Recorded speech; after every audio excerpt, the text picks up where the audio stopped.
विलेशय भूषण भो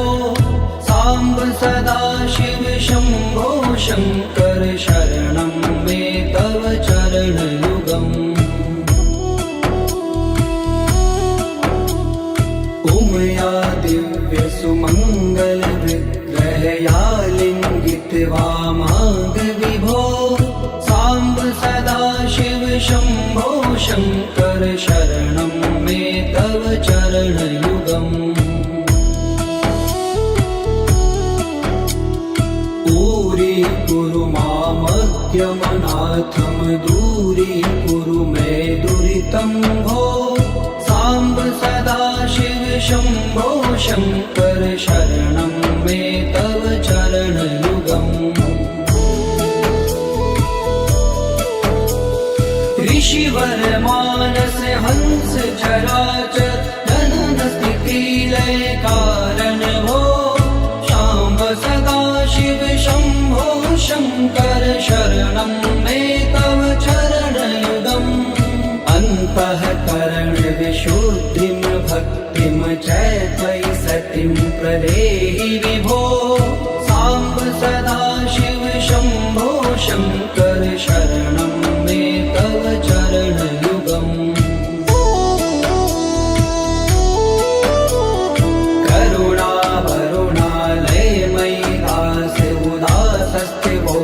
पुनरि भो साम्ब सदा शिव शम्भो शङ्कर शरणं मे तव चरणयुगम् जय कैलास निवास प्रमाथ गणाधीश भूसुरार्चित भो साम्ब सदा शिव शम्भो शङ्कर शरणं मे तव चरणयुगम्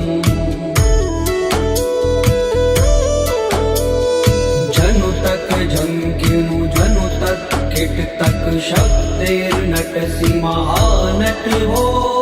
साम्ब सदा शिव शम्भो शङ्कर शरणं मे तव चरणयुगम् धर्म स्थापन दक्ष प्रयक्ष गुरो दक्ष यज्ञ शिक्षक भो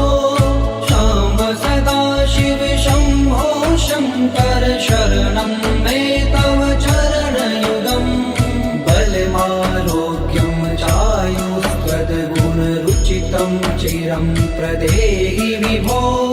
साम्ब सदा शिव शम्भो शङ्कर शरणं मे तव चरणयुगम् सर्वदेव सर्वोत्तम सर्वद दुर्वृत्त गर्वहरण विभो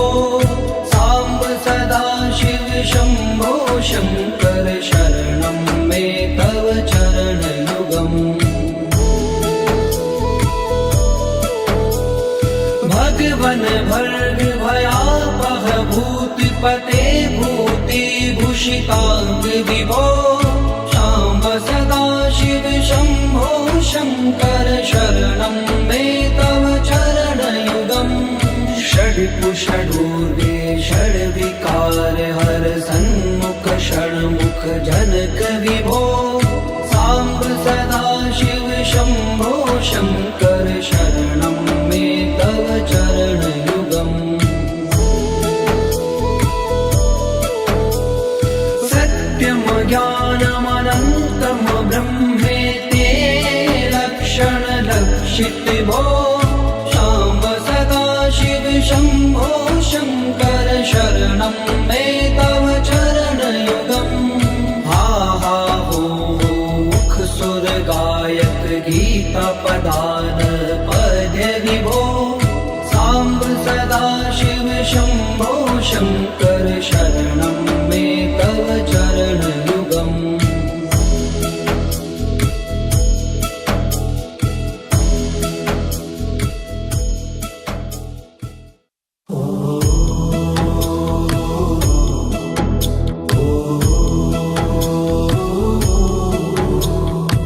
ईश गिरीश नरेश परेश महेश विलेशय भूषण भो साम्ब सदा शिव शम्भो शङ्कर शरणं मे तव चरणयुगम् उमया दिव्य सुमङ्गल विग्रहया लिङ्गित्वा माग विभो साम्ब सदा शिव शम्भो शङ्कर शरणं मे तव चरणयुगम् दूरी मामद्यमनाथं दूरीकुरु मे दुरितं भो साम्ब सदा शिव शम्भो शङ्कर शरणं मे तव चरणयुगम् ऋषिवर मानस हंस चराचर जनन स्थिति लय कारण भो शाम्ब सदा शिव शम्भो शङ्कर शरणं मे तव चरणयुगम् अन्तःकरण विशुद्धिं भक्तिं च त्वयि सतिं प्रदेहि विभो साम्ब सदा शिव शम्भो शङ्कर शरणं मे तव चरणयुगम्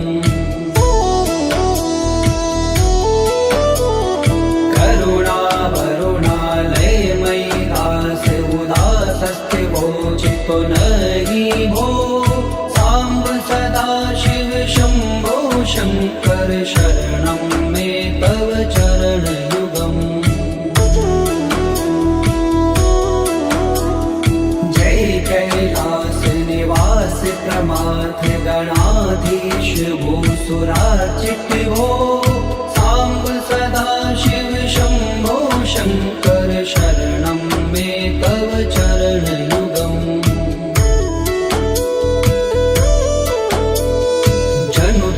जंकिनु जनु तक किट तक शक्तिर्नटसि महानट हो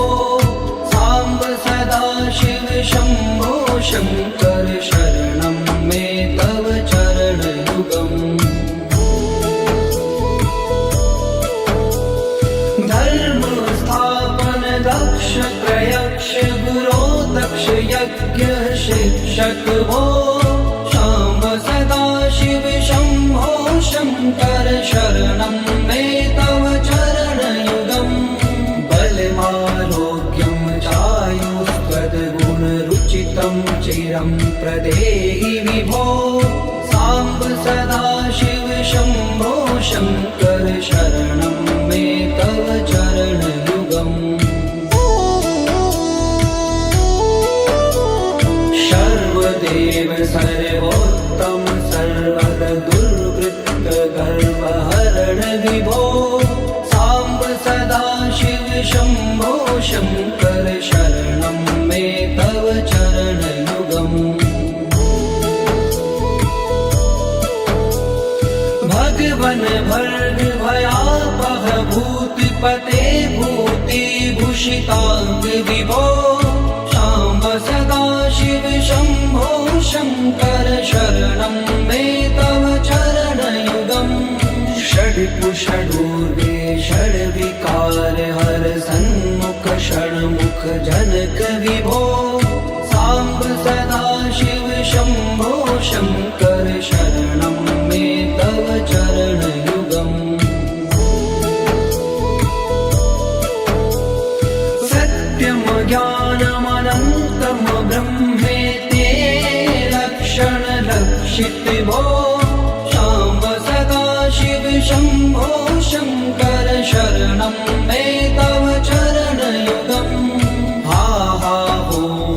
मुख सुर गायक गीता पदान पद्य विभो साम्ब सदा शिव शम्भो शङ्कर शरणं मे तव चरणयुगम्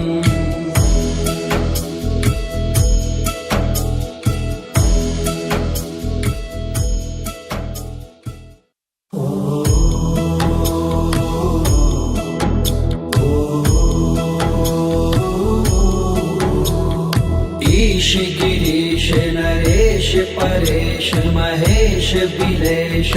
भूषण भो सांब सदा शिव शंभो शंकर शरणं मे तव चरणयुगम् उमया दिव्य सुमंगल विग्रहया लिंगित वामांग विभो सांब सदा शिव शंभो शंकर शरणं मे तव चरणयुगम् दूरी मामज्ञमनाथं दूरी कुरु मे दुरितं भो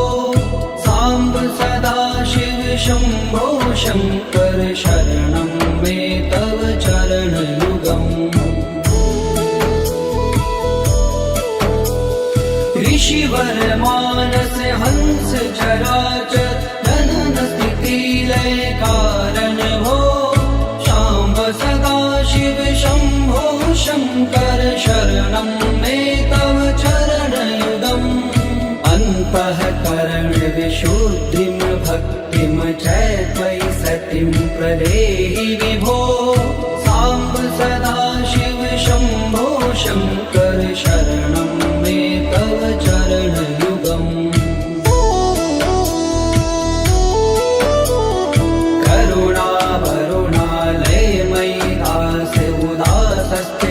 चितो नहि भो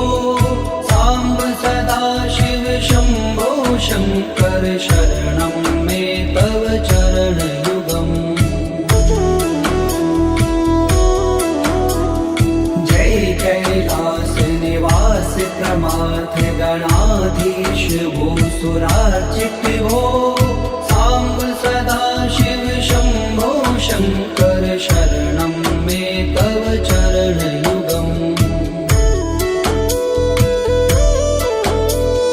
जनु तक झंकिनु जनु तक किट तक शब्देर्नटसि महानट हो सांब सदा शिव शंभो शंकर शरणं मे तव चरणयुगम् धर्म स्थापन दक्ष प्रयक्ष गुरो दक्ष यज्ञ शिक्षक भो सांब सदा शिव शंभो शंकर शरणं मे तव चरणयुगम् बलमारोग्यं चायुस्त्वद्गुणरुचितं चिरं प्रदेहि विभो सांब सदा शिव शंभो शंकर शरणं मे तव चरणयुगम् सर्वदेव सर्वोत्तम सर्वद दुर्वृत्त गर्वहरण विभो सांब सदा शिव शंभो शंकर शरणं मे तव चरणयुगम् भगवन भर्ग भयापह भूतपते भूतिभूषितांग विभो सांब सदा शिव शंभो शंकर शरणं मे तव चरणयुगम् षड्कुषडूर्वे षड्विकार हर सन्मुख षण्मुख जनक विभो सांब सदा शिव शंभो शंकर शरणं मे तव चरणयुगम् सत्यं ज्ञानमनन्तं ब्रह्मेति लक्षण लक्षित भो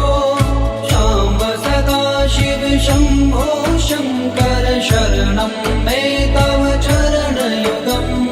हा हा हो मुख सुर गायक गीता पदान पद्य विभो सांब सदा शिव शंभो शंकर शरणं मे तव चरणयुगम्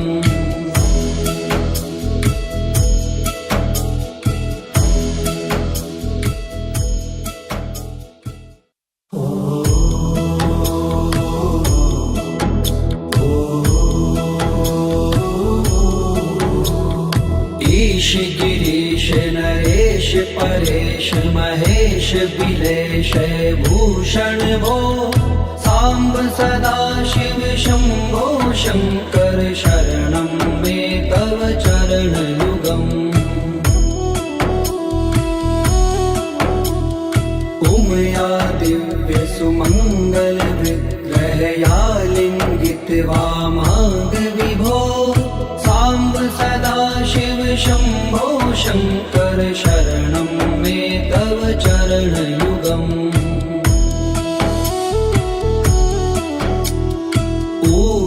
कुरु मामद्यमनाथं दूरीकुरु मे दुरितं भो सांब सदा शिव शंभो शंकर शरणं मे तव चरणयुगम् ऋषिवर मानस हंस चराचर जनन स्थिति लय कारण भो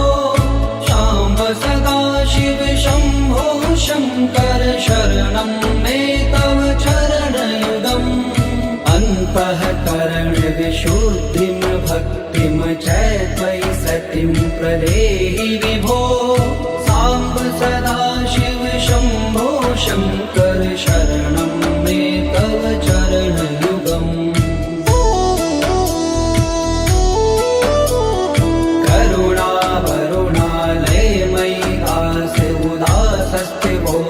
नहि भो सांब सदा शिव शंभो शंकर शरणं मे तव चरणयुगम् जय कैलास निवास प्रमाथ गणाधीश भूसुरार्चित भो सांब सदा शिव शंभो शंकर शरणं मे तव चरणयुगम्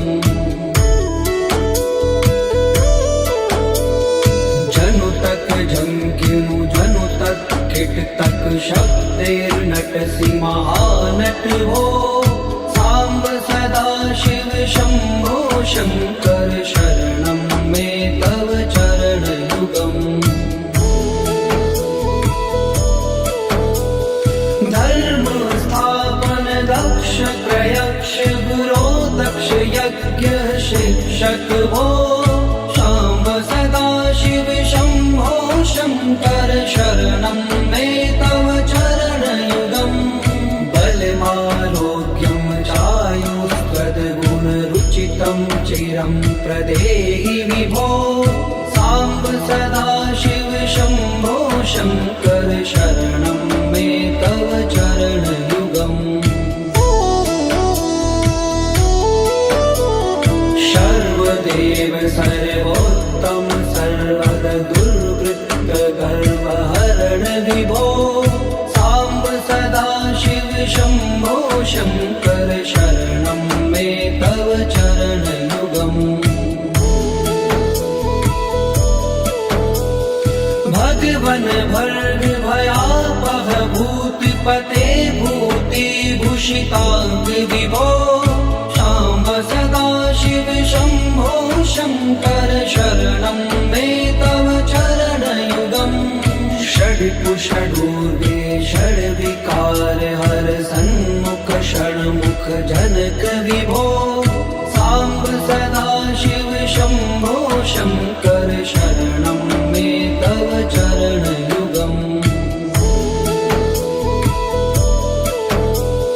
सत्यम ज्ञानमनन्तं ब्रह्मेते लक्षण लक्षित भो सांब सदा शिव शंभो शंकर शरणं मे तव चरणयुगम् हा हा हो मुख सुर गायक गीता पदान पद्य विभो सांब सदा शिव शंभो शंकर शरणं मे तव चरणयुगम्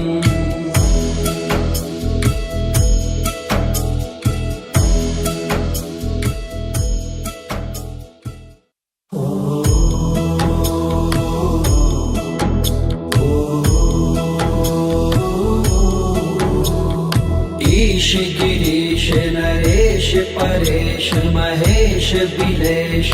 भूषण भो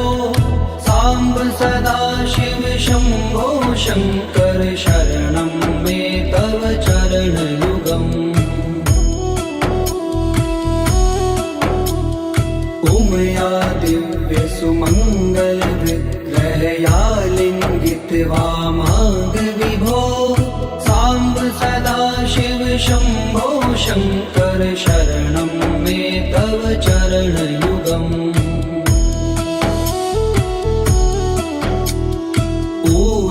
कुरु मामज्ञमनाथं दूरी कुरु मे दुरितं भो सांब सदा शिव शंभो शंकर शरणं मे तव चरण युगम् ऋषिवर मानस हंस चराचर जनन स्थिति लय कारण भो सांब सदा शिव शंभो शंकर शरणं मे तव चरण युगम् अन्तःकरण विशुद्धिं भक्तिं च त्वयि सतिं प्रदेहि विभो सांब सदा शिव शंभो शंकर शरणं मे तव चरण युगम्